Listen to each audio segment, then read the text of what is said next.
Hello students of first year. आज आपका जो टॉपिक है इस गर्ल्स यूनिट 5 का consumer awareness part A, guarantee and warranty. जैसे कि बच्चों हम सभी जानते हैं कि हम कोई भी बाजार से सामान खरीदने जाते हैं तो हम सबसे पहले ये करते हैं कि भाई इसकी कोई गारंटी है या नहीं है। ठीक है ना, हम यही बात एकदम दुकानदार से पूछते हैं। तो गारंटी एवं वारंटी वह विश्वास है जो खरीदारी के समय निर्माता खरीदार को देता है कि वह उपकरण किसी भी प्रकार के निर्माण दोष से मुक्त है और वह किसी विशिष्ट काल में होने वाले दोषों को वह बिना कीमत लिए सुधारेगा। यह शर्त भी लागू होती है इसमें कि जब कोई उपकरण का उपयोग उसमें दी गई सूचनाओं के आधार पर किया जाता है तो गारंटी के बारे में विस्तृत जानकारी हो और गारंटी देने के तरीके में बहुत सी दूसरी वस्तु एक निर्माता से दूसरे निर्माता और कभी कभी एक दुकानदार से दूसरी दुकान में। अच्छा गर्ल्स, देखिए बाजार में बहुत सी अच्छी कंपनियां जो अपने उत्पाद को कम समय में ही सामान्य उपयोग एवं घिसावट से होने वाली हानि की गारंटी देती हैं। ठीक है ना, बाजार में बहुत सी अच्छी कंपनियां होती हैं जो अपने उत्पाद पर कम समय की गारंटी देती हैं, जैसे दुर्घटना है, असावधानी है, गलत रखरखाव है, सुधार की कोशिश है और सामान्य उपयोग। ठीक है ना, तो उनमें जो उनके अधिकतर स्थितियों में गारंटी में दोषमुक्त जो उपकरण को निर्माता के द्वारा स्वयं या डीलर के अधिकृत सर्विस सेंटर में सुधारा जाता है। गारंटी में सामान्यतः दो रूप होते हैं कि गारंटी के एक प्रकार में वह यह विश्वास दिया जाता है कि निर्माता इस बात से सहमत है कि वह दोषमुक्त उपकरण को सुधारेगा, कि यानी कि अगर उसमें कोई भी प्रोडक्ट है, कोई भी सामान है, उसमें कोई दोष है, कोई भी इक्विपमेंट है तो वो उसमें उसको सुधार करेगा। एक तो ये गारंटी हो गई। और यदि वह खरीदारी के बाद निर्धारित समय में या उपयोग के विशिष्ट समय के पहले या बाद में लौटा दिया जाता है, यानी कि उसको रिप्लेस करने का भी एक सीन होता है। और यह सुधार बिना किसी अतिरिक्त चार्ज होगा। यदि वह उपकरण सुधारने योग्य नहीं होगा तो उसे बदल दिया जाएगा। ठीक है ना, यानी कि गारंटी पीरियड में ही होता है कि उस सामान को हम सुधार देंगे, सही कर देंगे, उसकी रिपेयर कर देंगे। अगर वह रिपेयर नहीं हो सकती तो हम उसको रिप्लेस कर देंगे। दूसरी श्रेणी में निर्माता नुकसान को सुधारने का वचन देता है किंतु वह उपकरण को बदलता नहीं है। और यदि कोई टूटे या घिसे पार्ट बदलने हो तो उपभोक्ता को उसकी कीमत अदा करनी पड़ती है। इसमें गारंटी केवल सेवा के लिए होती है, न कि उपकरण के पार्ट के लिए होती है। किसी भी स्थिति में उस प्रकार के वैज्ञानिक प्रावधान की आवश्यकता होती है, यानी कि जब गारंटी में कोई भी चीज हमारी खराब हो जाती है तो उस गारंटी पीरियड में उस चीज को सही करने के लिए चाहे हमें उसकी थोड़ा पेमेंट करना पड़े, लेकिन वो हमें सही होकर मिल जाती है।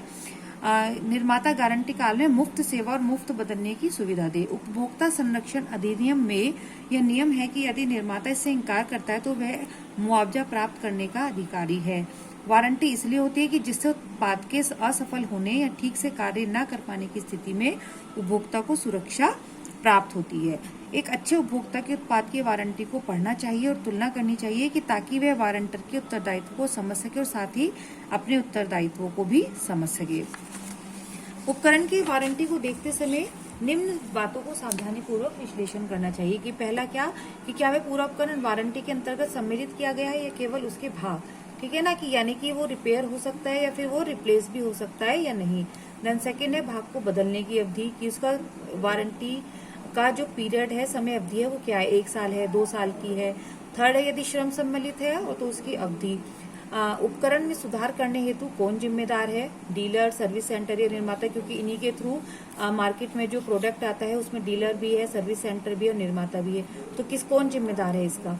सर्विस सेंटर की स्थिति, परिवर्तन या सर्विसमैन के यात्रा भत्ते की जिम्मेदारी किस पर है, यानी कि जो भी रिपेयर करने आएगा सर्विसमैन, उसके यात्रा भत्ते की जिम्मेदारी किसकी है। जितने समय तक वह उपकरण ठीक हो रहा होगा उस समय क्या दूसरा प्रतिस्थापक उपकरण दिया जाएगा।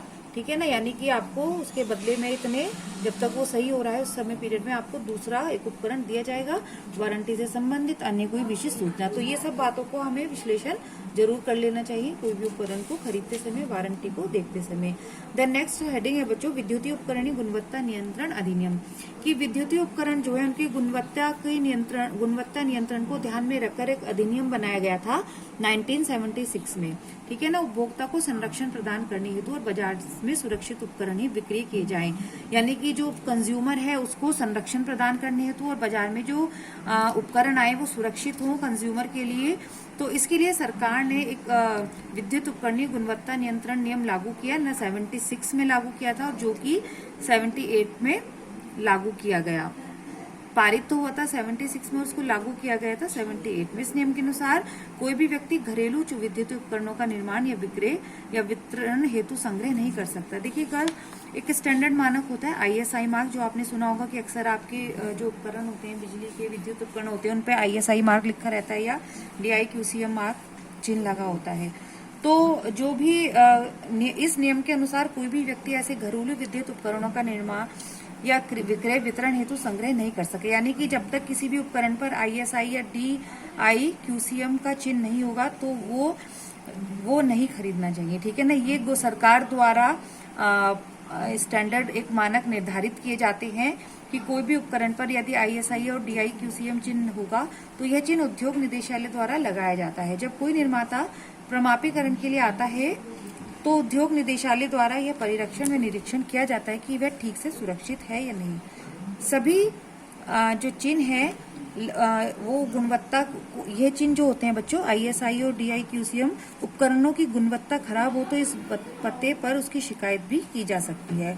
उद्योग निदेशालय CPO बिल्डिंग कश्मीरी गेट, ये वाला जो एड्रेस है, एक पता दिया गया है जिसपे कोई भी आपके उपकरणों की गुणवत्ता के खराब होने पर हम इस पते पर शिकायत भी कर सकते हैं। ओके गर्ल्स, नेक्स्ट लेक्चर के साथ मिलती हूँ आपके।